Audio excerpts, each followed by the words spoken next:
Welcome to Magnet service centre. तो अब voltage check करते हैं। तो ये हायर की पीसीबी है। तो वाइंडिंग के अनुसार सेकेंडरी में सिर्फ 2 पॉइंट है, तो मतलब 12 वोल्ट के करीब होना चाहिए,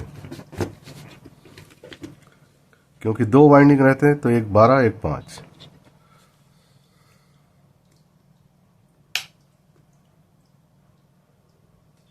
देख रहे हैं कितने हाई वोल्टेज बन रहे हैं।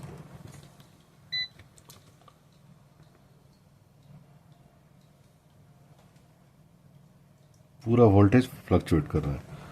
5 वोल्ट ट्रांजिस्टर से बना हुआ है, वो भी फ्लक्चुएट कर रहा है।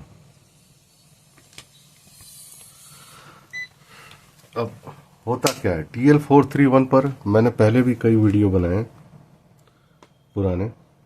तो TL431 के पिन नंबर रेफरेंस पिन पर हम लोगों को 2.5 वोल्ट फिक्स करना है,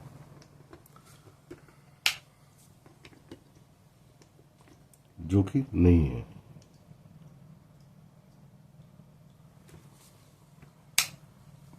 एक काम करते हैं, पहले इस रेजिस्टेंस सब का ट्रेस आउट करते हैं, फिर समझाते हैं। अब ट्रेसिंग के बाद क्या मिला, यहां जहां पे 12 वोल्ट निकलेंगे वहां पर से एक रेजिस्टेंस पूरा, आप ड्राइंग इससे यहां पर तो बढ़िया से नहीं दिखा सकता, पर यहां पे देख लीजिए पेपर पर 1 2 3 रेजिस्टेंस वोल्टेज डिवाइडर बना हुआ है। पहला वाला, दूसरा वाला, तीसरे के जो जॉइंट है उसको हम लोगों ने TL431 के रेफरेंस पर डाल दिया, ठीक है। और TL431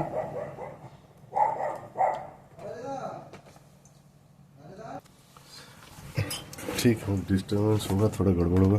तो ये एक जीनर डायोड का काम करेगा, ठीक है। तो इसका वैल्यू है, तो दोनों रेजिस्टेंस R1 और R2 दोनों को ऐड करने से 21 के करीब आएगा, और फिर R1 बटा R2 आप इस फॉर्मूला के डालेंगे तो आपको 12 वोल्ट के करीब आएगा।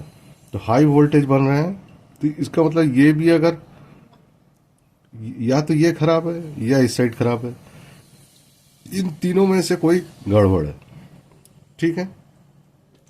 उसको ढूंढेंगे, पर इस काम को करने से पहले एक और दूसरा तरीका मैं आपको दिखाता हूं।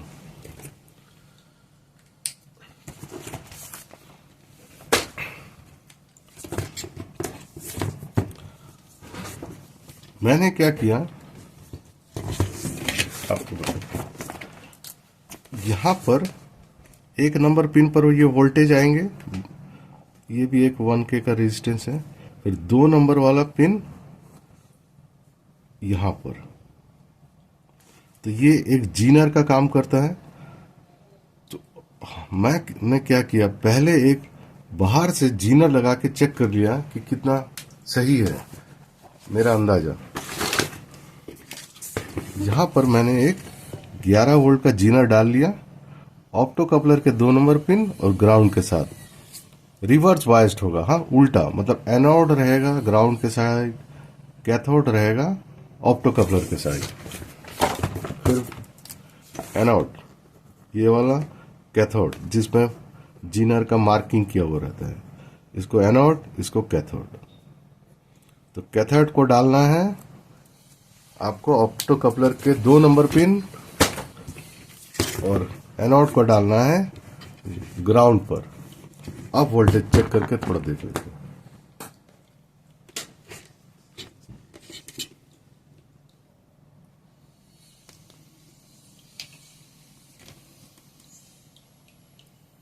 बारह 14, हल्का सा फ्लक्चुएशन है, पर उतना रहेगा क्योंकि इसका डिस्प्ले आप देखिए, तो लोड के ऊपर वोल्टेज थोड़ा चेंज होते हैं। अब देखिए ये ब्लिंक करने के बाद स्टैंड में बहुत स्टेबल है, देखिए पूरा। तो इसका मतलब, जैसे मैंने गेस किया कि इसका प्राइमरी साइड में प्रॉब्लम है, मतलब ऑप्टो कपलर सही है। इसी को चेक करने का एक तरीका, ठीक है। अब रेजिस्टेंस को ढूंढेंगे, चेंज करेंगे, काम खत्म। या तो TL431 को हटा लिया, यही खराब है खुद, या रेजिस्टेंस खराब है। अब रेजिस्टेंस 3 है, तो जो जॉइंट है उसको खोल दिया।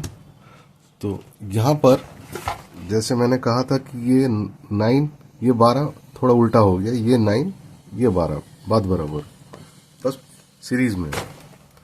तो पहले वाले का चेक करते हैं, ठीक है। दूसरे 12 का कोई रीडिंग नहीं, और जो ग्राउंड की तरफ है 5 पॉइंट, तो मतलब ये वाला रेजिस्टेंस खराब है। ये एक्चुअल में गलत लिखा है, इसको करेक्शन ही कर देते हैं। इधर 9 के, इधर 12 के, 12.5। अब 0.5 तो मिलेंगे नहीं, 12 के फिट करके देख लेते हैं। अब पूरा चेंज होने के बाद क्या क्या चेंज हुआ? मेन फिल्टर, ये रेजिस्टेंस जो खराब था, और मेन फिल्टर फिजिकली देखिए फूल चुका है, वोल्टेज ज़्यादा। और 431 मैंने जस्ट हटाया पर खराब नहीं था। खैर, अब वोल्टेज चेक करके देख लेते हैं।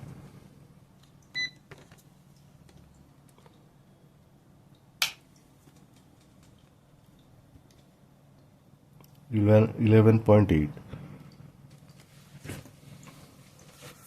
फिर ऑन होने का तरीका देखिए, इसका हायर का इसी टाइप से ऑन होगा।